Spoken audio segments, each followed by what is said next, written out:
Olá, seja bem-vindo a mais um vídeo do nosso canal. Desde o final do século XVIII, início do século XIX, que a gente vem percebendo um fenômeno muito interessante. A ciência tem ocupado um lugar que, até essa época, era ocupado pela religião, um lugar de autoridade. Antigamente, a religião ditava tudo aquilo que nós deveríamos ou não deveríamos fazer. O que era certo e o que era errado, era a religião quem afirmava e nós simplesmente obedecíamos. Atualmente, quem ocupa esse lugar é a ciência. Nós aprendemos a funcionar de acordo com aquilo que a ciência diz que é certo ou que é errado. Se é cientificamente comprovado, nós vamos lá e acreditamos. Se não é cientificamente comprovado, então nós desprezamos como não sendo válido. A ciência ocupou agora esse lugar de autoridade que antes era a religião quem ocupava. O que a gente muitas vezes se esquece é que o cientista, ele afirma que a ciência se caracteriza pela sua falseabilidade. Tudo aquilo que é científico hoje, na semana que vem, pode ser desmentido. Tudo aquilo que é importante e válido e que a gente pratica hoje, na semana que vem, não é mais válido, a gente não deve mais praticar.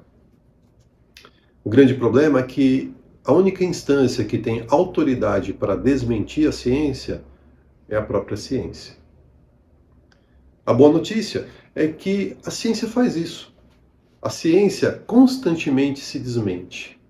A ciência se avalia constantemente. Ela olha para a sua prática e, ao identificar que alguma coisa ali não está funcionando e que tem algo melhor para colocar no lugar, ela vai lá e muda. Isso é bom. A questão é, será que a gente deve, então, se pautar exclusivamente por aquilo que é cientificamente comprovado? Ou será que tem uma instância que está acima da ciência e que a gente muitas vezes vem desprezando? Onde fica, diante desse cenário, a tua intuição? Como funciona, diante desse cenário, o seu saber, o seu conhecimento íntimo? Quantas e quantas vezes o seu corpo já te avisou de problemas e você não ouviu? Porque eu não sei se você sabe, mas o seu corpo tem uma sabedoria que é gigantesca.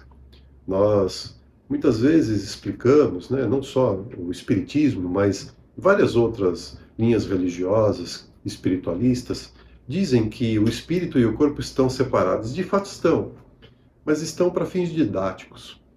Estão quando a gente não está encarnado. Quando a gente vive a experiência na matéria, corpo e espírito funcionam como uma coisa só. Porque o corpo é um instrumento que o espírito utiliza para se comunicar com a realidade material. O seu corpo, ele é instrumento do seu espírito para te avisar quando algo não está funcionando bem, quando algo está errado. Ou será que não é verdade que quando você estava diante de um desafio, a sua barriga doeu? Será que não é verdade quando você estava diante de um problema que te causava muita preocupação, você teve piriri? O seu corpo tem um conhecimento gigantesco, mas gigantesco mesmo. Eu não sei se você sabe, mas a quantidade de informação presente em uma célula do seu DNA é suficiente para preencher 600 livros de 1000 páginas. Pois é, o seu corpo sabe muito mais do que você imagina que ele sabe. Ouvir o corpo, se conectar com a sua natureza, se conectar com o seu íntimo, é fundamental para que você possa expandir a sua intuição e perceber algo que a ciência ainda não consegue comprovar. Confiar na sua intuição, em outras palavras, é falar de fé. É acreditar que você sabe muito mais do que você acredita saber. Nesse sentido, tem um autor espiritual muito interessante que vai nos esclarecer muito fortemente o que significa a verdadeira fé, o que significa colocar a fé na nossa prática cotidiana. O espírito é Hamed. O médium que psicografa Hamed é Francisco do Espírito Santo Neto. E o livro é Um Modo de Entender. Hamed, nesse livro, vai dizer assim: fé não é uma questão de conveniência. Fé não é uma muleta milagrosa.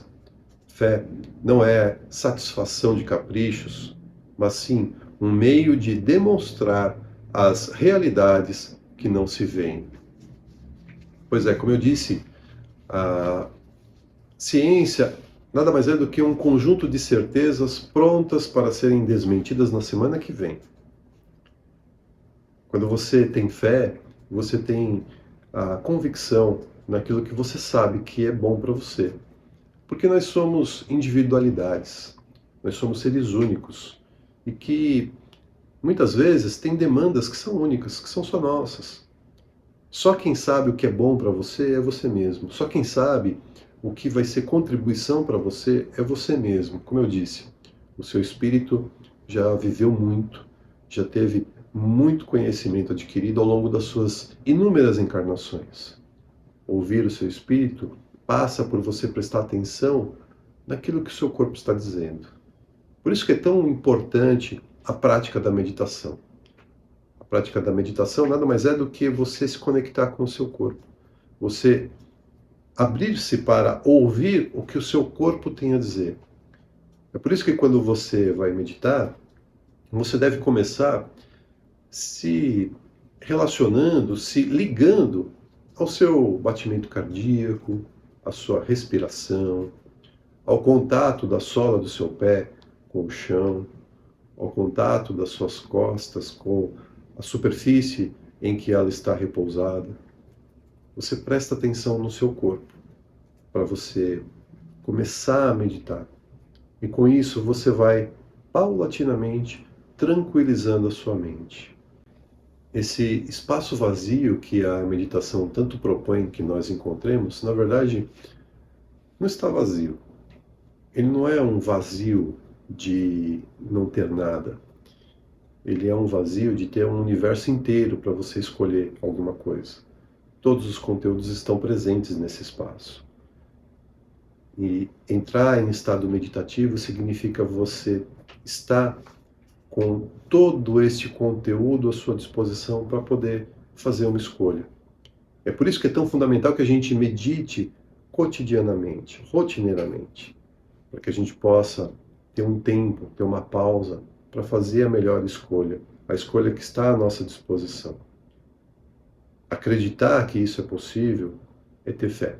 Hamed vai continuar então dizendo assim: a fé a qual se referia Jesus Cristo é aquela que vibra no coração das criaturas que acreditam que Deus tudo vê e provê. Essa fé verdadeira, que respeita os ritmos e os ciclos naturais da vida, considera que tudo está certo e nada está fora dos domínios da ordem providencial. Deus a tudo provê. Na sua onipotência e na sua onipresença, Ele consegue nos oferecer os recursos de que nós necessitamos para superar qualquer desafio. Deus é onipotente porque tudo Ele pode. Deus é onipresente porque Ele está em tudo. Ele está em todas as coisas, Ele está em cada um de nós. Há um paradoxo muito interessante que as pessoas que contestam a onipresença e a onipotência divina criaram há muitos séculos atrás. É o paradoxo da onipotência. Eles perguntam da seguinte forma: se Deus é onipotente, Ele seria então capaz de criar uma pedra tão pesada, mas tão pesada que nem Ele seria capaz de carregar? Por isso que é um paradoxo, né? Não existe resposta certa. Porque se nós dissermos que Deus não é capaz de criar essa pedra, então Ele não é onipotente. Se nós dissermos que Ele é capaz de criar essa pedra, Ele não é capaz de carregar a pedra, então Ele não é onipotente. A resposta mais bem dada para esse paradoxo foi oferecida por São Tomás de Aquino. São Tomás de Aquino responde ao paradoxo da onipotência dizendo: Deus é onipotente das coisas possíveis.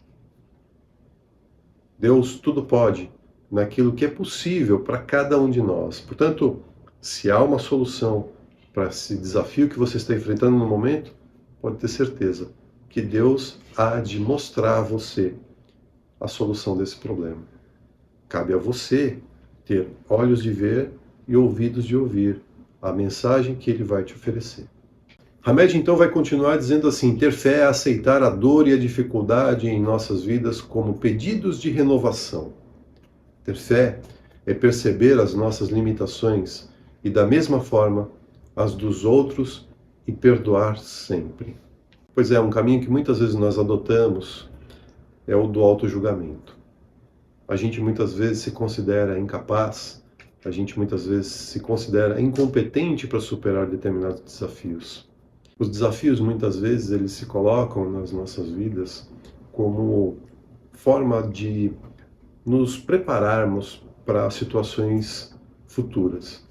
A cada desafio que nós superamos, a cada desafio que nós vencemos, nós nos tornamos mais fortes, mais preparados, mais cascudos para o próximo desafio, porque eu não sei se você sabe, mas você é um excepcional resolvedor de problemas. Olha para a sua vida. Analisa a quantidade de dificuldades e de problemas que você já superou.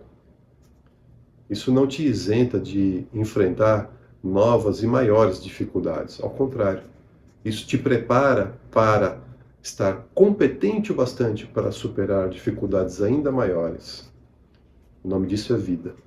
E é por isso que a gente deve ser feliz durante o processo. É por isso que a gente deve ser feliz agora, independente do nível de dificuldade que estejamos enfrentando.